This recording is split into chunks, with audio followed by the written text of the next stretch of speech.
ओम नमः श्री परमहंसास्वादितचरणकमलचिन्मकरन्दाय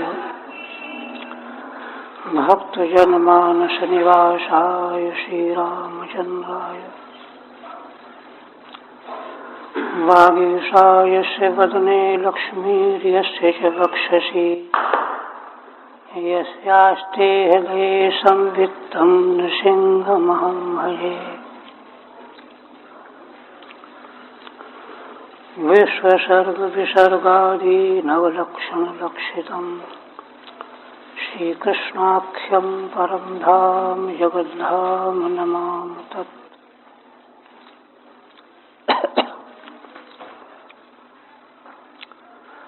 परमादरणीय यति वृंद, भक्त वृंद एवं श्रोत्र वृंद,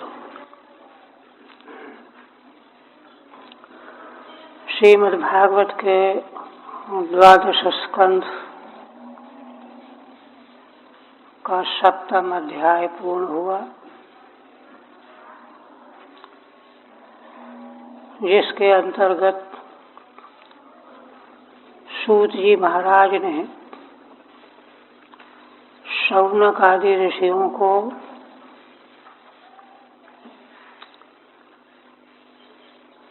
वेदों के शाखा विभाजन और उसका उपदेश करने वाले महान ऋषियों का उल्लेख किया। इसके अनंतर पुराण की मूल संहिताओं का किन किन आचार्यों के द्वारा, ऋषियों के द्वारा परंपरा प्रसारित हुई, उस सब का भी उल्लेख किया। साथ ही पुराणों के 10 लक्षण बताकर उन लक्षणों की परिभाषा और 10वें लक्षण जो आश्रय तत्व है उसके साक्षात्कार का स्वरूप क्या है, पुराणों के 9 लक्षणों के द्वारा जिस आश्रय तत्व को विश्लेषित किया जाता है उसका साक्षात्कार कैसा होता है, यह भी निरूपण किया। मैंने अर्थ से लेकर के अंतिम परमार्थ की उपलब्धि तक वेद पुराण के स्वरूप का, उसकी महिमा का विवेचन हो गया। अब इसके आगे श्री मार्कंडेय जी से संबंधित आख्यान 3 अध्याय में प्रस्तुत करने जा रहे हैं। पूर्व से इसका संबंध यह है कि जिन वैदिक शाखाओं के विश्लेषण, विभाजन और जिनकी महती महिमा का निरूपण किया गया है, पुराणों की जिस प्रकार की महान महिमा का उद्घाटन किया गया है, निरूपण किया गया है, तो उस दृष्टि से साधन की महत्ता क्या है और महत्तापूर्ण साधन के द्वारा प्राप्त होने वाला साध्य तत्व क्या है, इसका प्रयोगात्मक माने एक तो ये होता है कि सिद्धांत हमने सुन लिया और पढ़ लिया और जान लिया और बोलने लग गए। सिद्धांतों को सुन लेना, बोल देना अलग बात है, किंतु उनका जीवन में जब समावेश हो जाता है वह उससे अलग बात है। तो वेद पुराण की परंपरा के आधार पर जिन महान साधनों का उपस्थापन किया गया है उसका सर्वोत्कृष्ट महान स्वरूप किसके जीवन में प्रतिफलित हुआ, इसका ज्वलंत दृष्टांत और उदाहरण के रूप में मार्कंडेय जी का यहाँ आख्यान प्रस्तुत किया जा रहा है। और देखिए, शासनात् शास्त्र मिथ्याहो, शास्त्र का लक्षण है शासनात् शास्त्रम, शासन करता है। यह शासन कई तरह का होता है। वैदिक वाक्य जो है राजाज्ञा की तरह से, ये करो ये न करो, सीधे राजा की आज्ञा जैसे होती है अकाट्य अनुलंघनीय, वैसे वैदिक वाक्य है, ये करो ये न करो।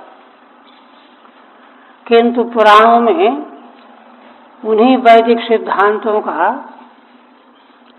इस प्रकार से निरूपण किया जाता है जिससे कि श्रोता का भाव प्रभावित हो, है ना। अतः पौराणिक साहित्य भावानुशासन है,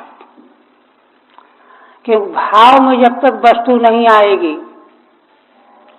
तब तक उसका लाभ प्राप्त नहीं होगा।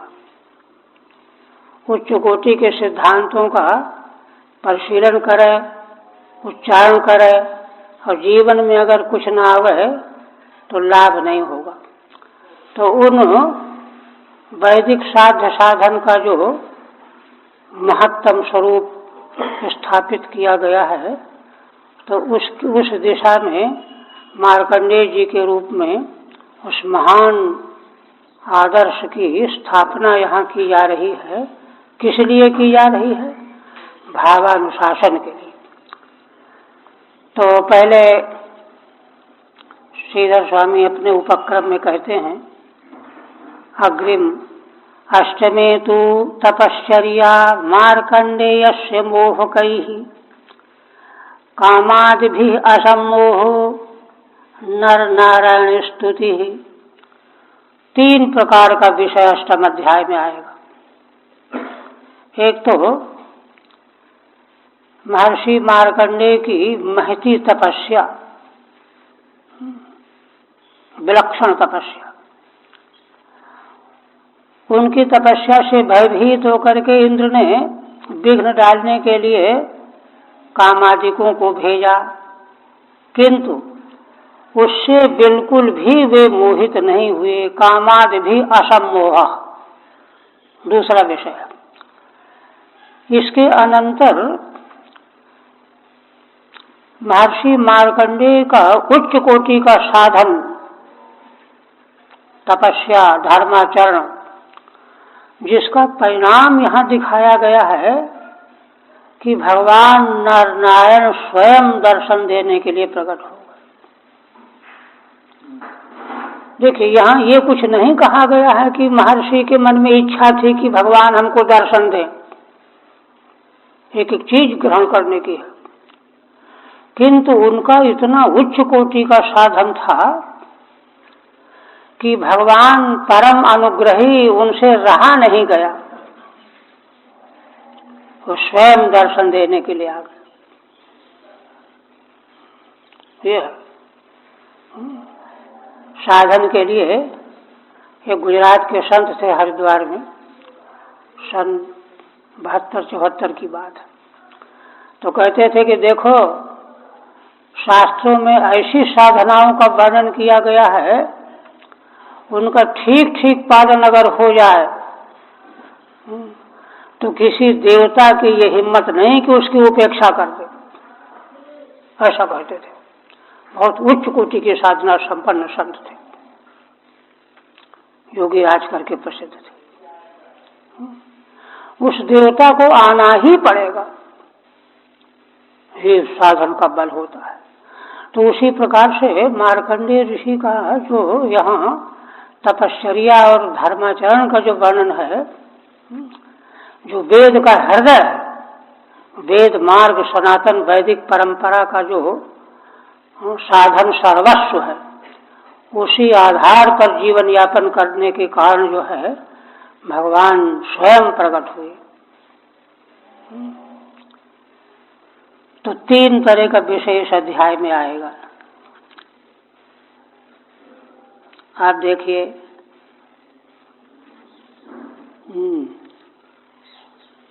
शौनक जी प्रश्न करने लगे। शौनक जी प्रश्न क्या करते हैं? सूत जीव चिरम साधो वदनो वदतांबर तमस्य पारे भ्रमताम नाम त्वं पारदर्शन। श्री शौनक जी कहते हैं कि हे सूत जी, आप बहुत दिनों तक जीवन धारण किए रहो, है ना, चिरम जीव। और दूसरा संबोधन है साधो। कोई ऐसा न समझ ले कि ये तो विलोम शंकर संतान हैं, वे साधु पुरुष हैं। साधु पुरुष में जाति आदि का कोई वर्ग भेद नहीं रह जाता। तीसरा संबोधन है वदताम वर।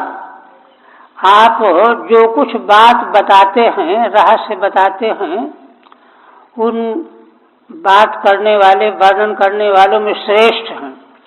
3 संबोधन दिए, है ना, बोलने वालों में श्रेष्ठ हैं। ऐसा कोई बोलने वाला नहीं है। वदताम वर, 3 संबोधनों में उनकी महिमा कह रहे हैं। एक बार और कहते हैं तमस्य पारे भ्रमताम नृणाम त्वं पारदर्शन।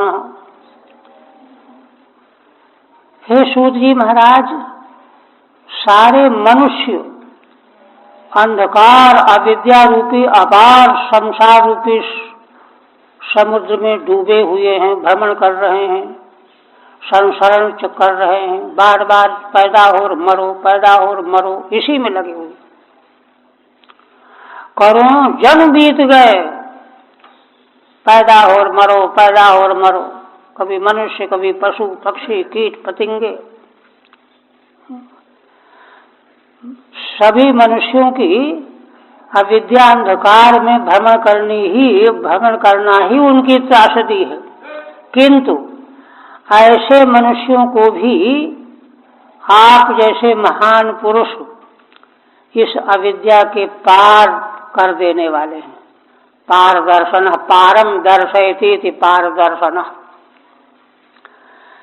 इस अनादिकाल से जो मनुष्य संसार के समुद्र में भटक रहा है, संस्कृति के चक्र में फंसा हुआ है, उसके पार जाने का एकमात्र उपाय है कि महान पुरुषों का अनुग्रह प्राप्त हो जाए। तो ऐसे महान पुरुष आप जैसे लोग होते हैं कि उन निरंतर भटक रहे प्राणियों को इस संसार रूपी अंधकार से पार कर देने वाले हैं। ऐसे हैं आप। अब टीका में देखिए क्या कहते हैं। पुराण विभाग प्रसंगेन पुराण कर्तुर मार्कंडेय से चरित प्रश्नमाह। वेदों का विभाजन के बाद पुराणों का विभाजन किया गया। उसी प्रसंग में अष्टादश पुराणों का जहाँ नामकरण आया है, वहाँ मार्कंडेय पुराण का भी आया। मार्कंडेयम वामनकम, तो मार्कंडेय पुराण की महिमा है। तो यह नाम सुन करके शौनक जी के मन में उनका चरित्र जानने की इच्छा हुई, क्योंकि मार्कंडेय जी के विषय में बहुत कुछ सुन चुके थे। इसलिए उनके चरित्र के संबंध में विशेष जिज्ञासा के रूप में प्रश्न करने जा रहे हैं। सूतेति त्वमेव वक्तुम योग्य इत्याह, है ना, कहते हैं कि आप ही ऐसे रहस्यमय प्रसंगों के संबंध में आप ही कुछ कहने के योग्य हैं। क्यों? तमसि संसारे भ्रमताम पारदर्शनस्तत् निवर्तकः। आप जैसे महान पुरुष संसार में भटक रहे मनुष्यों को पार दिखाने वाले हैं, पार कर देने वाले हैं, माने संसार के भटकाव से निवृत्त करा देने वाले हैं। ऐसे महान पुरुषों के द्वारा ही संशयित आख्यानों के संबंध में रहस्य सुनना चाहिए। इस तरह से उपक्रम करके फिर प्रश्न करने जा रहे हैं। आहुश्चिरायुषम ऋषिम मृकंडतनयम जनाः यह कल्पान्ते उर्वरितो येन ग्रस्तमिदं जगत। शौनक जी कहते हैं कि सारे लोग यही कह रहे हैं, सुनते आ रहे हैं कि मृकंड के पुत्र मार्कंडेय जी बड़ी लंबी आयु वाले हैं, चिरायु हैं ऋषि, और इतनी लंबी आयु है कि यह कल्पांते उर्वरितो येन ग्रस्तमिदं जगत। कल्प के अंत में प्रलय होता है, तो कल्प के अंत में होने वाले प्रलय में भी वे ऋषि मार्कंडेय बचे रह गए। उर्वरिता माने अवशिष्टा, जिस प्रलय में इदम जगत ग्रस्तम भवति, यह सारा संसार ग्रस्त हो जाता है, विलीन हो जाता है, लीन हो जाता है। उस कल्प के अंत में भी मार्कंडेय महर्षि अवशिष्ट रह गए थे। ठीक है, अब वक्तव्य माह शौनक जी क्या पूछना चाहते हैं उसका उल्लेख करते हैं। आहुरीति, मार्कंडेय जी को सभी लोग बड़ी लंबी आयु वाला कहते हैं। वे कल्प के अंत में प्रलय के समय में भी अवशिष्ट रहे। उर्वरितो अवशिष्टा येन कल्पांतेन, जिस कल्पांत माने प्रलय के द्वारा सारा जगत विलीन हो जाता है, ग्रस्त हो जाता है। एतत् कथम घटते इत्येकः प्रश्न, यह बात कैसे घटित हो सकती है? प्रलय हो और सारा संसार लय हो जाए कारण तत्व में, और एक प्राणी बचा रह जाए मार्कंडेय जी, ये कैसे हो सकता है? इत्येकः प्रश्न है। फिर कहते हैं सवा अस्मत् कुलोत्पन्नः कल्पेस्मिन् भार्गवर्षभः नैवाधुनापि भूतानां संप्लवः कोपि जायते। उनकी लंबी आयु के संबंध में जो लोगों का कथन है, तो उसमें कहते हैं कि वे तो हमारे ही कुल में उत्पन्न हुए थे। अस्मत् कुलोत्पन्न है ना, अस्मिन कल्पे, जिस कल्प में हम लोग पैदा हुए उसी कल्प में हुए हैं। भृगुवंशियों में श्रेष्ठ थे, और जिस कल्प में भृगु के वंश में मार्कंडेय जी प्रकट हुए हैं, उस कल्प में तो अभी प्रलय हुआ ही नहीं। नैवाधुनापि भूतानां संप्लवः कोपि जायते। अब तक इस कल्प के आरंभ से लेकर के प्राणियों का संप्लव माने प्रलय कोई भी नहीं हुआ है ना। नैमित्तिक प्रलय, प्राकृतिक प्रलय में से नित्य प्रलय तो होता ही रहता है, कोई भी प्रलय नहीं हुआ। ठीक है, प्रलयाभावात् अप्येतन न घटते, क्योंकि प्रलय ही जब नहीं हुआ तो उनकी लंबी आयु, बड़ी लंबी आयु जो लोग कहते हैं वो कैसे घटित होगी? अभी तो एक ही कल्प पूरा नहीं हुआ। सवाई थी यह तो भार्गवर्षभा, क्योंकि वे तो भृगुवंशियों में श्रेष्ठ ऋषि पुरुष थे।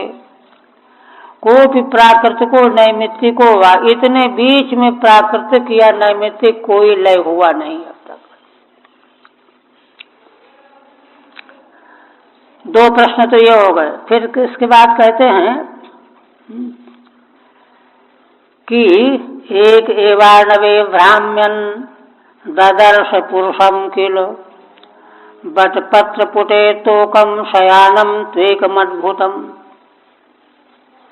शौनक जी कहते हैं कि हे सूची महाराज, हमने यह भी सुना है कि वे मार्कंडेय ऋषि है ना, एक एवार्णवे भ्राम्यन, प्रलयकालीन समुद्र में अकेले ही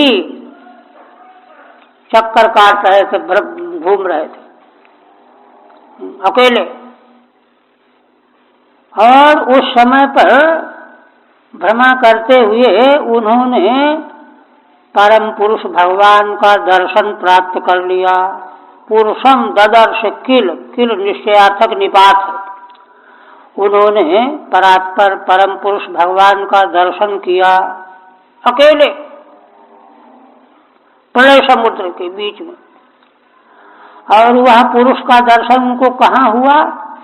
बट पत्र पुटे तोकम, बट माने बरगद के वृक्ष के पत्ते के दोने में, बट पत्र पुटे, तोकम माने शिशु रूप में, शिशु रूप में शयानम सोए हुए परम पुरुष भगवान अकेले, एकम अद्भुत स्वरूप वाले भगवान शिशु रूप में बरगद के वृक्ष के दोने में सोए हुए थे, लेटे हुए थे।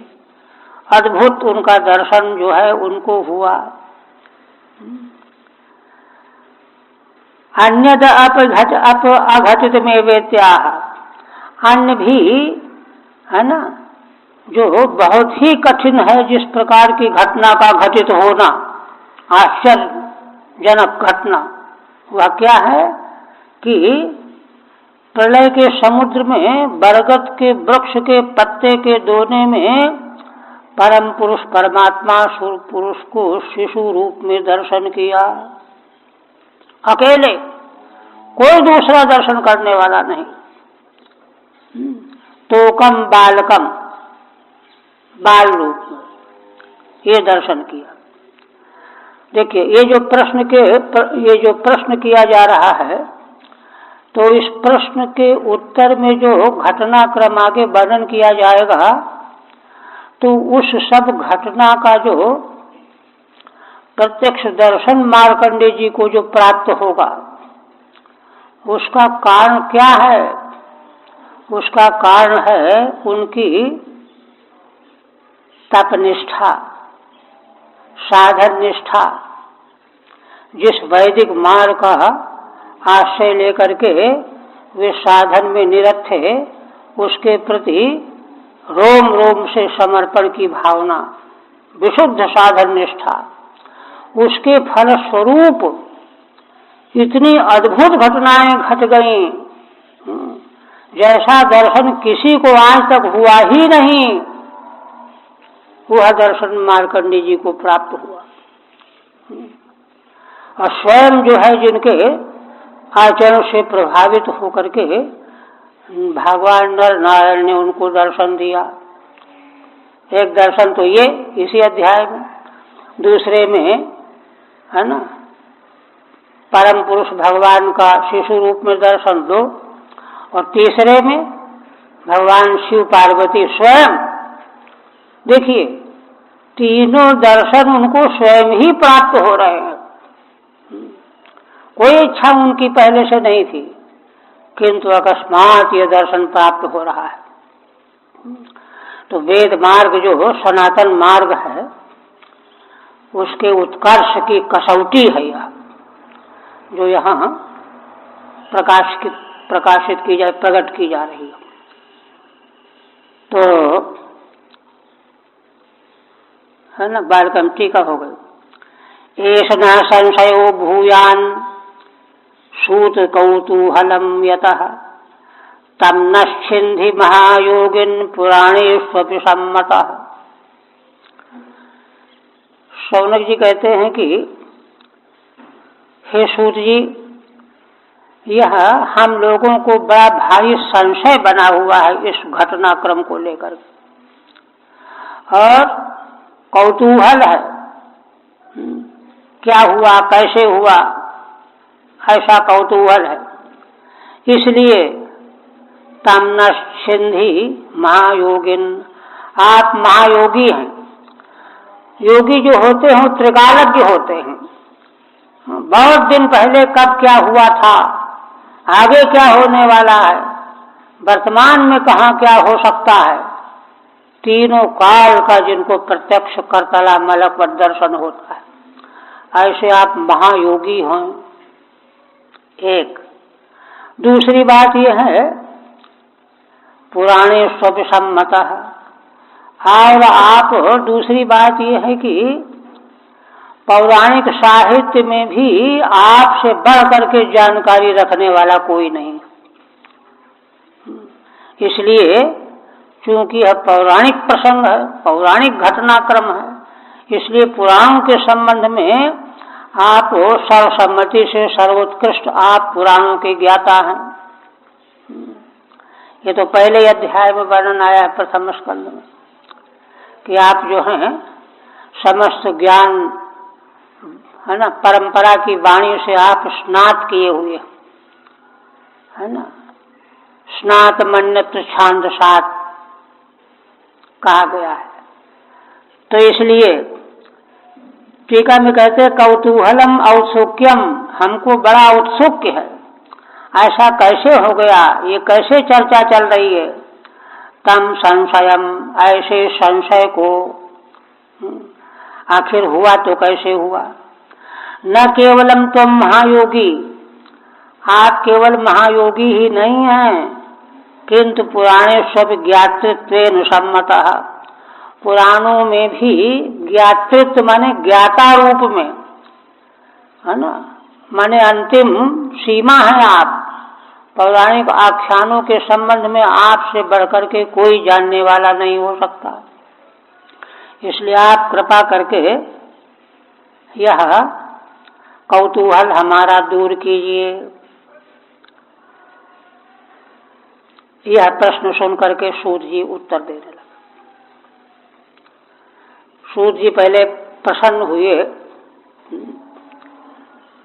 कहते हैं कि देखो प्रश्नस्त्वया महर्षेयम कृतो लोक भ्रमापः, नारायण कथा यत्रो गीता कलिमलापः। सूत जी महाराज कहते हैं कि हे महर्षि, यह जो आपके द्वारा प्रश्न किया गया यह बहुत ही मूल्यवान प्रश्न है ना, क्योंकि इससे सारे संसार के लोगों का भ्रम जो है नष्ट हो जाएगा, दूर हो जाएगा। क्योंकि इस घटनाक्रम को बहुत लोग परंपरा से सुन चुके होंगे, जान गए हो, जानते होंगे, लेकिन सबके मन में यही था कि ऐसा कैसे हो गया, वैसा कैसे हो गया। अब देखिए संदिग्ध होने पर है ना, उसकी महिमा तो समझ में आई नहीं, ये घटना कैसे घटी, इस घटना का मूल क्या है। माने महर्षि मार्कंडेय जी की जो साधना है, तपस्या है, वेद मार्ग का की दृढ़ता है, निष्ठा है, उसके फलस्वरूप क्या क्या नहीं घट सकता है, इस प्रकार का ज्ञान तो होगा नहीं। पता नहीं कैसे क्या हुआ क्या नहीं हुआ, लोग कहते तो ऐसा कहते हैं वैसा कहते हैं, माने भ्रम कभी निवृत्त होने वाला नहीं है। और जब भ्रम ही निवृत्त नहीं होगा तो इस महान दृष्टांत से जो एक दृष्टि प्राप्त करनी चाहिए श्रोता को, एक महा महिमा का अनुभव प्राप्त करना चाहिए, वह तो होगा ही नहीं।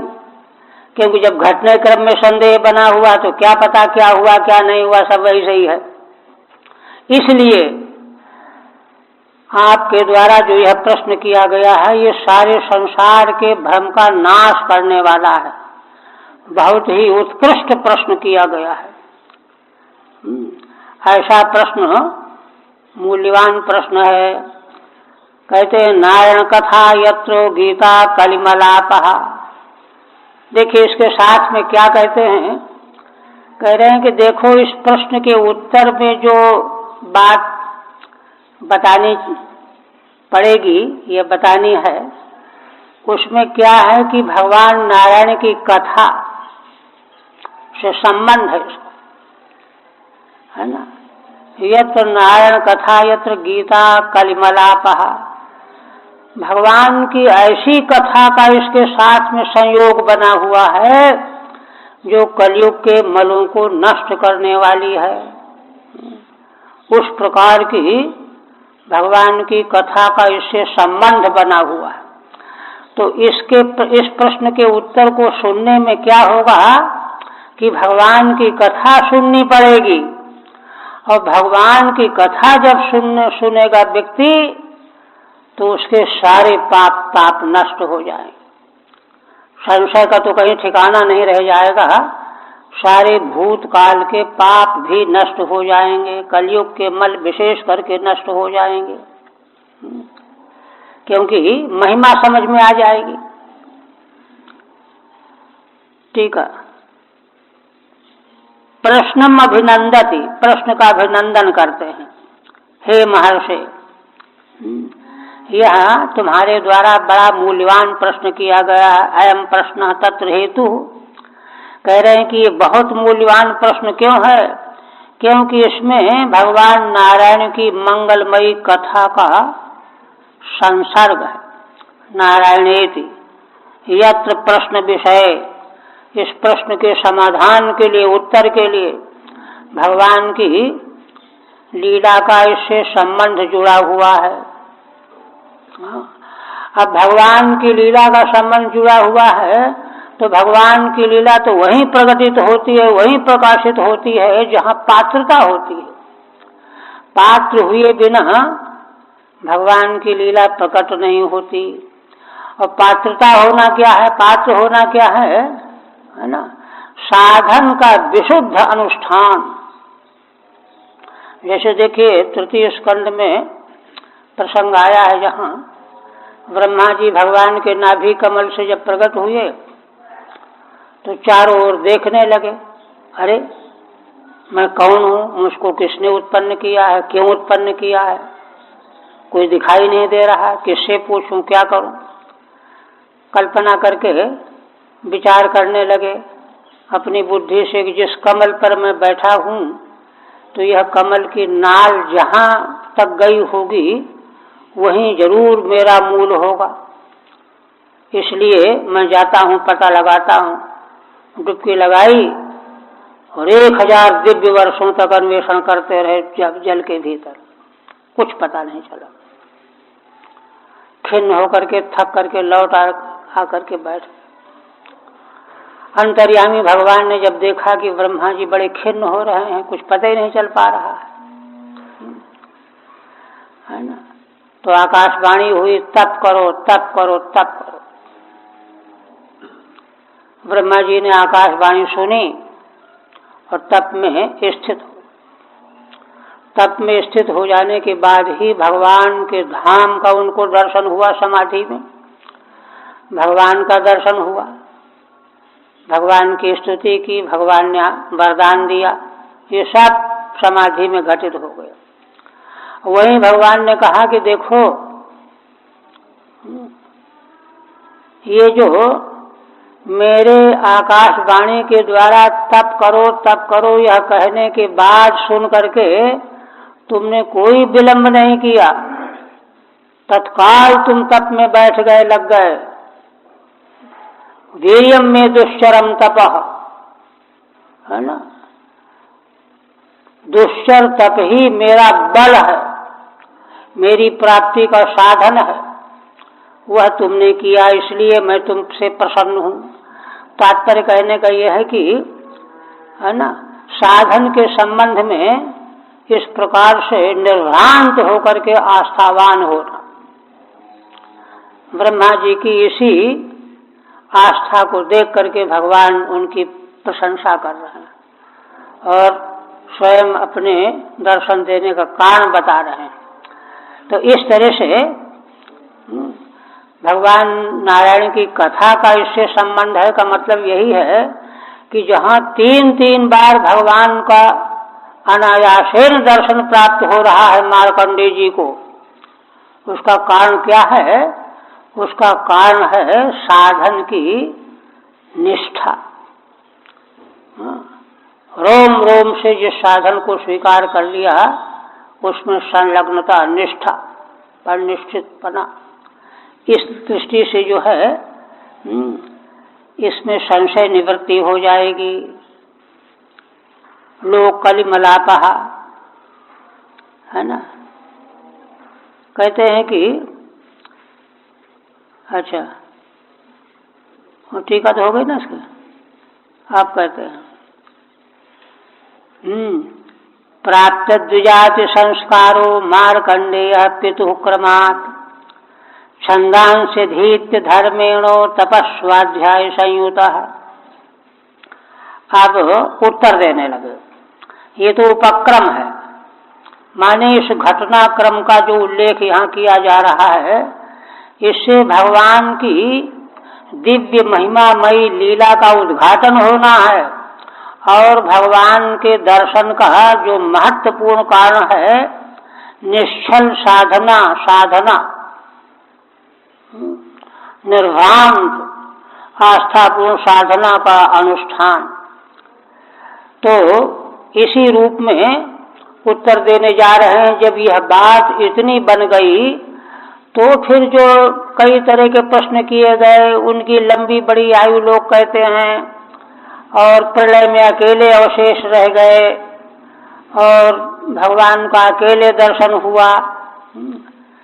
देखिए, साधन की महिमा से भगवान जब प्रसन्न हो गए, भगवान ने अनुग्रह पूर्वक अपने आप दर्शन दे दिया, तो फिर जितने ये संदेह, जितने भी प्रश्न उठाए जाते हैं, संदेह किए जाते हैं, उनका कोई अर्थ ही नहीं रहा। भगवत कृपा प्राप्त हो जाने के बाद तो असंभव कुछ रहता ही नहीं है ना, ये बात है। तो उसी का आख्यान को आगे आरंभ कर रहे हैं। कहते हैं कि देखो, प्राप्त द्विजात संस्कारो मार्कंडेय पितुः क्रमात् छंदांसिधीत्य धर्मेणो तपस्वाध्याय संयुतः। सूत जी कहते हैं कि हे ऋषियों, मार्कंडेय महर्षि ने पिता के द्वारा द्विजातीय संस्कार प्राप्त किया, माने पूर्व के संस्कारों के अनंतर, है ना, जात कर्म संस्कार, गर्भाधान संस्कार आदि कई संस्कारों के बाद फिर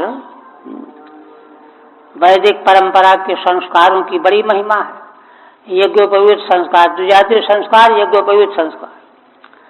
यहाँ पिता के द्वारा, पिता पितामह, धर्मशास्त्र वर्णन आया है कि पिता के द्वारा, पितामह के द्वारा, बड़े भ्राता के द्वारा, गोत्रज के द्वारा कई क्रम बताए गए हैं। उनमें पूर्व की उपलब्धि न होने पर फिर दूसरे को लो, तीसरे को लो, चौथे को लो, इस तरह से। किंतु इनको पिता के द्वारा ही सारे संस्कार इनके हुए। यज्ञोपवीत संस्कार भी, द्विजातीय संस्कार इनको हुआ, प्राप्त हुआ क्रमशः। इसके बाद छंदांसिधीत्य धर्मेणो तपस्वाध्याय संयुतः, धर्म पूर्वक वेदों का अध्ययन किया। धर्मेण अधीत्य का मतलब क्या हुआ? वेद के अध्ययन करने की जो प्रक्रिया है, किस प्रकार से वेद का ज्ञान प्राप्त करना चाहिए, धर्मशास्त्र में वर्णन है। मनु जी वर्णन करते हैं। मनु जी ने कहा है कि गुरुकुल में रह करके,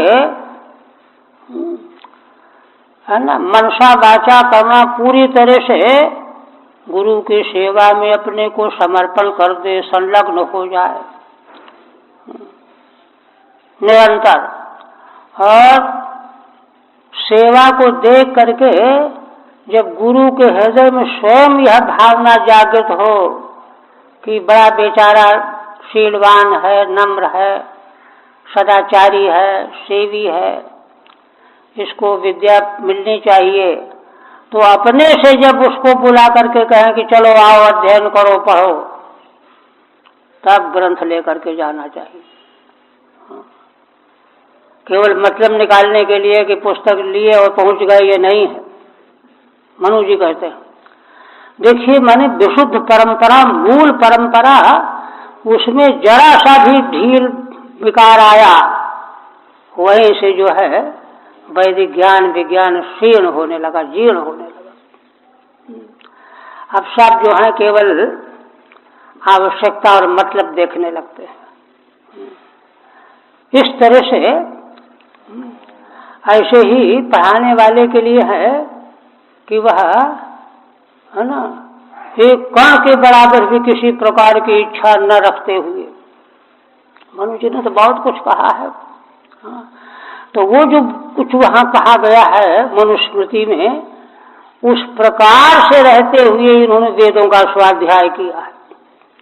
उसी को यहाँ कहते हैं धर्मेण, छंदांश अधिक धर्मेण। छिप करके कोई पढ़ा रहा है, छिप के बैठ के सुन लिया, मालूम पड़ गया हम ये चीज ऐसी है, ये कुछ नहीं है। कहते हैं कि एक महान संत थे, शायद ब्रह्मानंद सरस्वती जी की बात है, किसकी बात है, तो एक कोई व्यक्ति आया कि हमको गायत्री पढ़ा दीजिए। तो हंसने लगा, कहा कि ऐसे थोड़े होता है, यज्ञोपवीत तुम्हारा हुआ है कि नहीं हुआ, यज्ञोपवीत होने के पहले तुम्हारा वर्ण क्या है। तो जाओ भी समय नहीं, तो कहीं से किताब लेकर के आ गया और 2-4 दिन के बाद महाराज ये है ना गायत्री आपकी, परिहास करने के लिए कि आपने टाल दिया मुझको, मैंने देख लिया, मुझको मिल गई है। तो कहा कि नहीं, ये गायत्री नहीं है। इसके बाद उन्होंने हाथ में जल लिया, गायत्री मंत्र पढ़कर वो छोड़ दिया, शरीर में आग लग गई। कहा गायत्री ये है। वो तो वर्णमाला के अक्षर किसने जोड़ कर रख दिए हैं, वो गायत्री नहीं। हाँ, देखिए सतयुग के आदि से लेकर के जो मौलिक परंपरा वेद के अध्ययन अध्यापन की जो चली आ रही है, उसमें धीरे धीरे करके कालक्रम से पतन और ह्रास आने लगा। इसलिए यहाँ इतनी महिमा जो वैदिक साधन की आगे जो कथन करने जा रहे हैं, तो इसलिए उसका मूल से कितनी उसमें गहराई है, कितनी दृढ़ता है, कितनी साधना की सच्चाई है, निष्ठा है, वह बात यहाँ व्यक्त की जा रही है जो समझने की है। भावानुशासन की दृष्टि से अपने हृदयंगम करने की है। तो धर्मेण छंदांशधित धर्मेण तपस्वाध्याय संयुता, है ना। सुदामा जी के प्रसंग में भगवान की जब बातचीत हुई है मित्र के समय को, गुरुकुल के अध्ययन के समय में, तो वहाँ भगवान ने कितनी बड़ी महिमा कही, 2-3-4 श्लोक। और उसी प्रकार का भगवान का सुदामा और भगवान का वहाँ आचरण था। उस आचरण से गदगद होकर के ऋषि सांदीपनि ने अपने आप उनको वरदान दिया, आशीर्वाद दिया। हयातयामा छंदांशिहु, जाओ तुमने मेरी सेवा के लिए तुम लोगों ने अपने शरीर की परवाह नहीं की।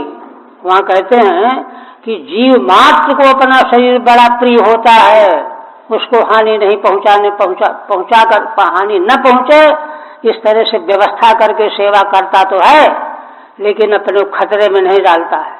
लेकिन तुम लोगों ने अपने खतरे में डाल करके भी मेरे कार्य को महत्व दिया। इसलिए जाओ, जो तुमने वेद मुझसे पढ़ा है वह कभी अयातयाम ही रहेगा। यातयाम, यातयाम होना क्या है? देखिए वेद का यातयाम माने बासी हो जाना। जैसे पहले दिन का बना हो भोजन दूसरे दिन रस रहित हो जाता है, बेकार आ जाता है, ऐसा तुम्हारा वेद नहीं होगा, अयातयाम रहेगा। अयातयाम रहने का मतलब यह है कि जो वेद वाक्य है ना, अर्थानुसंधान पूर्वक जो एक तेज पैदा करता है, वह निरंतर उसी प्रकार से तेजस्वी बना रहेगा।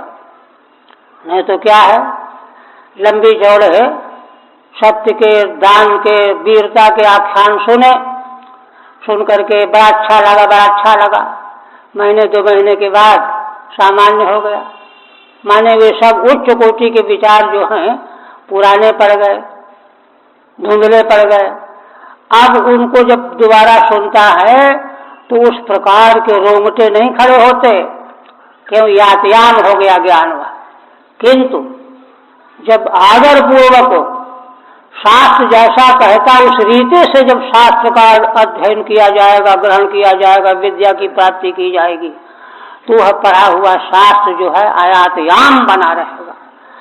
ऐसे महान पुरुष जो है जीवन पर्यंत जो है प्रजा के कल्याण के लिए अपने जीवन के परमार्थ की प्राप्ति के लिए प्रमाद रहित होकर के निरंतर सतर्क रह करके उसमें लगे रहते हैं। और जब वह ज्ञान जो है ऐरे गहरे तरीके से इकट्ठा किया जाता है तो वह पेट भरने का साधन भले बना रह जाए, लेकिन उससे वह तेज प्राप्त नहीं होता है जो व्यक्ति और समाज का कल्याण कर सकता। तो धर्मेण तपस्वाध्याय संयुता, तपस्या स्वाध्याय से युक्त हो गए। ठीक है। तत्र मार्कंडेय तपसा भगवंतम आराध्य माया प्रदर्शनम बब्रे। आप देखिए, आख्यान उत्तर देने के लिए आख्यान आरंभ करने जा रहे हैं सूत जी। तो श्रीधर स्वामी उनके उस आख्यान के आरंभ का रहस्य बताते हैं। क्या बताते हैं? कहते हैं कि देखो, श्री मार्कंडेय जी ने तपस्या के द्वारा, है ना, भगवान की आराधना की। देखिए, तपस्या के संबंध में कई तरह के वचन शास्त्रों में मिलते हैं। विष्णु पुराण में एक वचन है ना, कहते हैं कि स्वर्णाश्रम धर्मिण तपसा हरितोषणात्। अपने वर्ण आश्रम का जो धर्म है, वेद की आज्ञा है, उसका पालन करना ही तप है। दोनों में समान विभक्ति है ना। समान अधिकरण जहाँ समान विभक्ति होता है वहाँ अभेद होता है। अपने वर्णाश्रम धर्म का पालन करना ही तप है। सवर्णाश्रम धर्मेण तपसा, और किसी तपसा नहीं। कहते क्या होगा इससे? हरितोषणात्, भगवान प्रसन्न हो जाएंगे। और जब भगवान प्रसन्न हो जाएंगे तो स्वयं उत्पद्यते ज्ञानम क्षयात् पापस्य कर्मणः, तो उसके पाप कर्मों का क्षय हो जाएगा और उसको ज्ञान अपने आप प्रकट हो जाएगा, उत्पन्न हो जाएगा। इस प्रकार से अपने नियम में दृढ़ता और सच्चाई से संलग्न रहना ही तप है। इसलिए कहते हैं कि तपसा भगवंतम आराध्य, तपस्या के द्वारा भगवान की आराधना की, और आराधना करके फिर उन्होंने भगवान की माया का दर्शन करने की इच्छा की। ये बात आई, आख्यान में आएगी। माया दर्शनम बब्रे। नारायण भगवान ने कहा था कि जो चाहो सो मांग लो, तो उनके मन में यही कौतूहल बना था कि मैं प्रलय को देखूं, प्रलय कैसा होता है। तो कह रहे हैं कि माया प्रदर्शनम बब्रे, माया के द्वारा कैसे प्रलय किया जाता है इसका दर्शन करने का वरदान मांगा। ततश्च तेनैव भगवन माया, और इसके बाद तेनैव भगवन माया सप्तकल्पा दृष्टा, और उनके द्वारा भगवान की माया से 7 कल्पों का दर्शन हुआ उनको। उन्होंने ही दर्शन किया, नान्य ही, है ना। भगवान की माया से 7 कल्पों का जो स्वरूप दर्शन हुआ, और ऐसा किसी को नहीं हुआ आज तक, नान्य ही। इत्युत्तरम वक्तुम, यह उत्तर देना चाहते हैं सूत जी। इत्युत्तरम वक्तुम आदितः आरभ्य तस्य चरित माह, आदि प्रारंभ से आरंभ करके उनके चरित्र का वर्णन करने जा रहे हैं। प्राप्त इत्यादि ना, प्राप्त द्विजाति संस्कार से। मार्कंडेय मृत्युम जिज्ञे, आगे 5वें श्लोक में अन्वय होगा। बीच में उनके व्रत का वर्णन है। माने इस प्रकार से तपस्या में लगे लगे उन्होंने मृत्यु पर विजय प्राप्त कर ली। मृत्युम जिज्ञेत 5म श्लोकेनान्वयः, मध्यम ग्रंथेन तस्य धर्मः कथ्यते। उसके पूर्व ग्रंथ में जो वर्णन किया जा रहा है तो उनमें मार्कंडेय जी में किस प्रकार का धर्म था यह वर्णन किया जाएगा। प्राप्त द्विजात संस्कार उपनयनाख्य, पिता के द्वारा उनको द्विजातियों का संस्कार उपनयन यज्ञोपवीत प्राप्त हो गया। ये न सह पितुः सकाशात गर्भाधानादिक्रमात्, पिता के सकाश से उसके पूर्व के संस्कार तो अर्थतः सिद्ध हो गए। गर्भाधानादि, जात कर्म, कर्णछेदन आदि संस्कार, माने क्रमशः संस्कार होते होते यज्ञोपवीत संस्कार तक उनके संस्कार पूर्व से संपन्न हो गए और विधि पूर्वक उन्होंने वेदों का अध्ययन कर लिया। छंदांश वेदान अधीत्य, ये 7वें में कहा। आप उनकी चर्या का वर्णन करते हैं। बृहद व्रतधर शांतो जटिलो बलकलांबरः बिभ्रत कपन कमंडलुम दंडम उपवीतम समेखलम। मार्कंडेय जी ने वेदों का अध्ययन करने के बाद धर्मशास्त्र में वर्णन आया है कि वेद का अध्ययन पूरा करके फिर वह समावर्तन करके और फिर सद्गृहस्थ बन जाए, अथवा ये दूसरे नंबर पर है। पहले नंबर पर यह है कि यदि उसके मन में हो कि अभी हम और वेदों का अध्ययन करें, समग्र वेदों का और अध्ययन करते ही रहें, वेद के अध्ययन में ही पर सारा जीवन समर्पण कर दें, तो उसको नैष्ठिक ब्रह्मचर्य कहते हैं। तो उसी को बृहद व्रतधर कहा जा रहा है कि माने अब उसको सदगृहस्थ की ओर नहीं जाना है। तो मार्कंडेय जी ने बृहद व्रत धारण किया, माने नैष्ठिक ब्रह्मचर्य। बृहद व्रतधर शांतो जटिलो बलकलांबरः, शांत स्वभाव था उनका।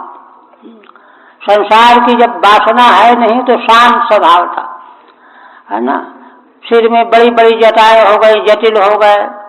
बलकल वस्त्र ही उनका था, बलकल वस्त्र धारण किए हुए थे।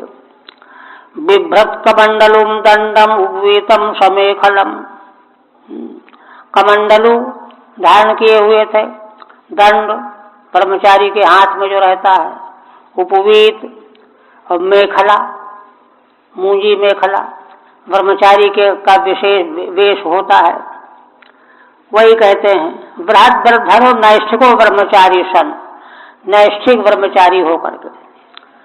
कृष्णाजिनम साक्ष सूत्रम कुशांश नियमर्धये आज्ञर्क गुरु विप्रात्म अर्चयन संध्योर हरिम।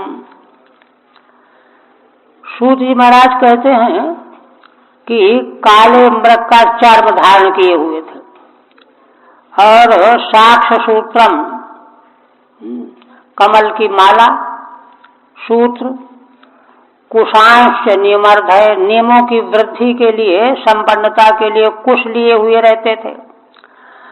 और यह सब वेशभूषा के साथ आज्ञर्क गुरु विप्रात्म स्वर्जयन संध्योर हरिम, अग्नि में, अर्क सूर्य में, गुरु में, ब्राह्मण में और आत्मा में, इन सभी अधिष्ठानों में,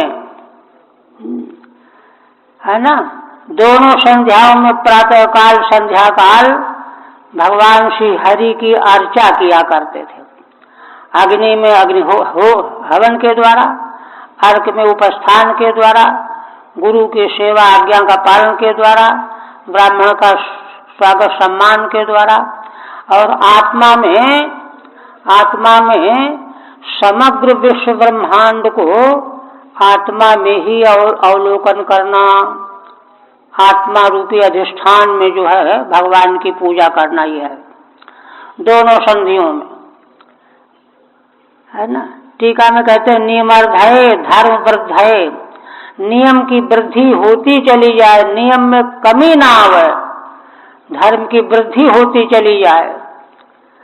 अग्नि आदिषु पंचसु हरिम अर्चयन, अग्नि आदि जो 5 अधिष्ठान बताए गए हैं, इन सभी में, है ना, भगवत दृष्टि से अर्चा करना, भगवान की अर्चा करना, देखिए वैदिक कर्मकांड जो है वह भी भगवान की ही अर्चा पूजा रूप है। इस रहस्य को नहीं जानने से व्यक्ति उस कर्मकांड में लापरवाही करने लगता है, जैसे तैसे निपटाना चाहता है, चलो खत्म करो, जल्दी करो, ये करो वो करो। किंतु यदि उसको भगवान की अर्चा की दृष्टि से देखे तो लापरवाही नहीं करेगा। फिर हरिमर्जयन सायं प्रातः स गुरवे भैक्षमाहृत्यन्मान्यतः वाग्यतः बुभुजे गुर्वनुज्ञातः शकृन्नो चेदुपोषितः। पुनः सूत जी कहते हैं कि गुरु की आज्ञा प्राप्त करके सायंकाल और प्रातःकाल है ना भिक्षा लाने जाते थे। भिक्षा ला करके गुरु को समर्पण कर देते थे। भैक्षमाहृत्य वाग्यता। देखिए धर्मशास्त्र का कथन है कि भिक्षा लेकर के जाने के लिए अपने लिए भिक्षा लेने नहीं जाना है, गुरु की आज्ञा मान करके गुरु के लिए भिक्षा लेने के लिए जाना है। और जब भिक्षा लेकर के आए तो गुरु को समर्पण कर देना है। अब गुरु जी चाहें तो भोजन के लिए कहेंगे तो खा लो, नहीं कहेंगे तो नहीं खाना है। यह है आहृत्य वाग्यता है ना, बुभुजे गुरुवनुज्ञाता है ना, भिक्षा ला करके दोनों समय और गुरु को अर्पण कर देना और मौन होकर के गुरु जी कह दें कि भिक्षा ले लो तो भोजन कर लिया, गुरु की आज्ञा पा करके। शकृन्नो चेदुपोषितः। एक बार अगर नहीं आज्ञा दिया तो वैसे ही रहेगा। ये है नियम। तो वही कहते हैं भैक्षम गुरुअर्थम आहृत्य, भिक्षा का अन्न गुरु के लिए लेने जाना है। तेन अनुज्ञातश्चेत तर्हि बुभुजे, उनको आज्ञा अगर उनकी हुई कि प्रसाद ले लो तो भोजन कर लिया।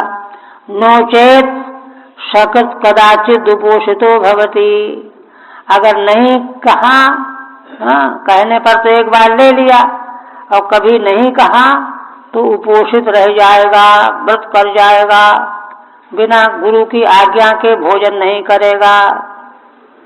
ये नियम। एवं तपस्वाध्याय परो वर्षाणाम अयुतायुतम आराधन हृषिकेशम जिज्ञे मृत्युम सुदुर्जयम। ये यहाँ में है। सूत जी कहते हैं कि इस प्रकार से तपस्या और स्वाध्याय में लगे हुए, परायण हुए, तपस्वाध्याय परमाने तपस्वाध्याय परायण, तपस्या स्वाध्याय में लगे रहना।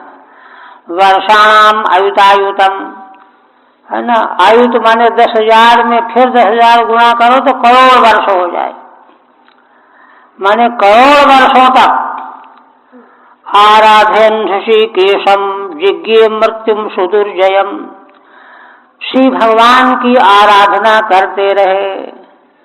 देखिए माने वैदिक परंपरा के नियमों का दृढ़ता से सावधानी से पालन करना ही भगवान की आराधना हो गई। आराधन हृषिकेशम जिज्ञे मृत्युम सुदुर्जयम। और इस प्रकार से भगवान की आराधना का फल क्या हुआ, जो मृत्यु सुदुर्जय है उसको जीत लिया।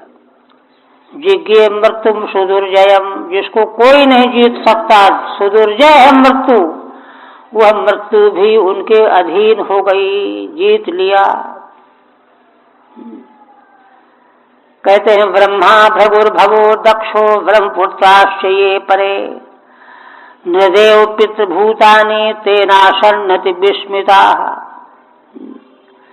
कहते हैं कि मार्कंडेय जी की इतनी लंबी चर्या तपस्या को देख करके ब्रह्मा जी, भृगु, शिव जी, दक्ष, ब्रह्मा जी के पुत्र मरीचि, अत्रि आदि दूसरे और मनुष्य, देवता, पितृ, सारे भूत प्राणी है ना, तेनासन्नति विस्मिता, उनके इस प्रकार के है ना विलक्षण तपो तपस्या को देख करके और तपस्या से मृत्यु को जीते हुए देख करके सब विस्मित हो गए, क्योंकि सबको मालूम पड़ा कि अरे इनकी आयु का तो पता ही नहीं है, ये तो बस केवल सुना जाता है। हाँ? कब जन्म हुआ था, कितने वर्ष हो गए, किसी कोई पता नहीं, है ना। किंतु इतना सबको मालूम पड़ गया कि ये बहुत प्राचीन है, तो माने एक तरह से मृत्यु पर विजय पाए हुए हैं। यह देख करके सब विस्मित हो गए। तेनासन्नति विस्मिता इत्थं बृहद्व्रतधरस्तपस्वाध्याय संयमैः दध्यावधोक्षजम योगी ध्वस्त क्लेशांतरात्मना। अब देखिए यह साधन की बात हुई। वैदिक साधन निष्ठा का फल कहाँ पहुंचता है जाकर? वैदिक साधनों का विनियोग या तो कामनाओं में हो कि हमको ये लोक प्राप्त हो जाए, वो लोक प्राप्त हो जाए, और समग्र वैदिक कर्मकांड में सर्वोत्कृष्ट अश्वमेध यज्ञ है, उसका सबसे बड़ा फल है ब्रह्मा पद की प्राप्ति। एक तो ये है। दूसरा एक ये है कि कोई कामना नहीं है कि एकमात्र भगवान को संतुष्ट करने का ही लक्ष्य है, भगवदर्पण, निष्काम जिसको कहते हैं। तो मार्कंडेय जी का जो यह तपस्साधना है, यह निष्काम है। निष्काम होने से क्या हुआ? इत्थं बृहद्व्रतधरस् तपस्वाध्याय संयमैः। इस प्रकार से नैष्ठिक व्रत का पालन करने वाले मार्कंडेय जी तपस्या, स्वाध्याय और संयम, इन तीनों साधनों के द्वारा, उत्कृष्ट तपस्या, वेदों का स्वाध्याय, संयम, दध्यावधोक्षजम योगी, है ना, उन्होंने अधोक्षज भगवान में अपने अंतःकरण को समर्पित कर दिया। ध्वस्त क्लेशांतरात्मना। भगवान में मन कब लगता है? भगवान में मन तब लगता है जब संसार छूट जाए। उनके सारे क्लेश ध्वस्त हो चुके थे। ध्वस्त क्लेशांतरात्मना, उनके अंतरात्मा के भीतर के जो क्लेश हैं, क्लेश क्या हैं? अविद्या, अस्मिता, राग, द्वेषाभिनिवेशा, पंच क्लेशा। अविद्या से अस्मिता, राग, संसार के वस्तु परिस्थितियों के प्रति राग, द्वेष, अस्मिता आदि, ये क्लेश उनके ध्वस्त हो चुके थे। उच्च कोटि की साधना के प्रभाव से उनके अंतरात्मा के क्लेश सब नष्ट हो चुके थे। जब सब क्लेश नष्ट हो चुके थे तो उनका चित्त, उनका मन एकमात्र भगवान में लग गया। वही कहते हैं ध्वस्ता क्लेशा रागादयो यस्य। राग, द्वेष, अविद्या, अस्मिता आदि यही सब क्लेश हैं, ये जिनके ध्वस्त हो चुके हैं। तेन अंतरात्मना प्रत्याहृत मनसा।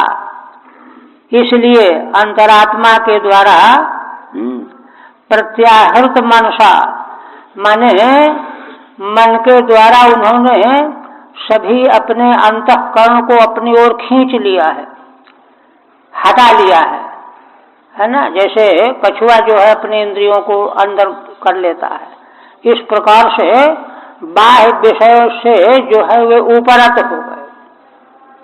बाह्य विषयों से उपरति ही क्लेशों का ध्वस्त हो जाना है।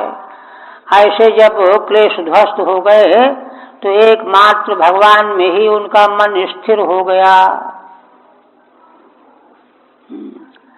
तस्यैवं युञ्जतश्चित्तं महायोगेन योगिनः व्यतीयाय महाकालो मनमंतर सदात्मकः।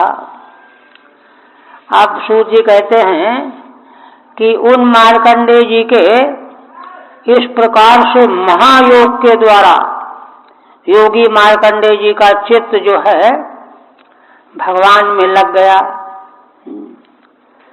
और इस प्रकार से व्यतीयाय महान कालो मनवंतर सदात्मक। 6 मनवंतरों का महान काल बीत गया। 6 मनवंतर है ना। ब्रह्मा जी के एक दिन में 14 मनवंतर होते हैं ना, तो उसमें से 6 मनवंतर का समय बीत गया। इस प्रकार से भगवान में जो है उनकी धारणा लगी रही। मनवंतर सदात्मक।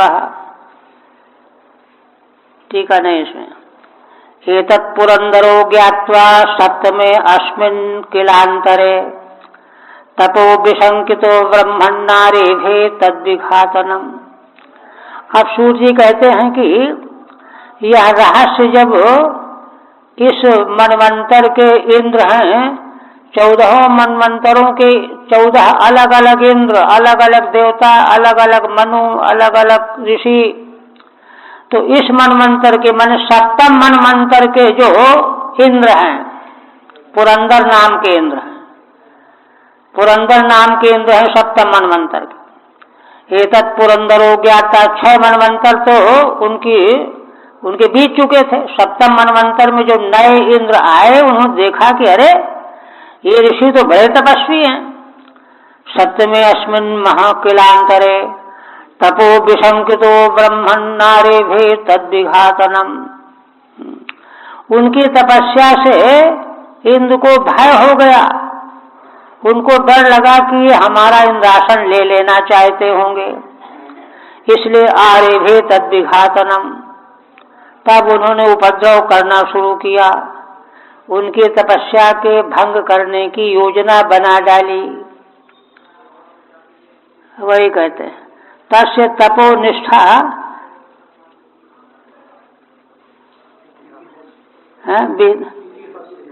अच्छा, इतिहासे न वर्णयति। इतिहास के द्वारा, ऐतिहासिक वर्णन के रूप में उनके तप कर विघ्न की चर्चा करने जा रहे हैं। एतद इत्यादिना, एतद से लेकर के अस्मिन् 7वें मनवंतरे, इस 7वें मनवंतर में, 6 मनवंतर की आयु तो उनकी बीत चुकी थी। तपसा मत पदम गृहीष्यति विशंकितः। तपस्या के द्वारा मेरा पद ये ग्रहित कर लेंगे, छीन लेंगे, इस शंका से शंकालु होकर के वे विघ्न करने की योजना बनाने लगे। बस यही रहने।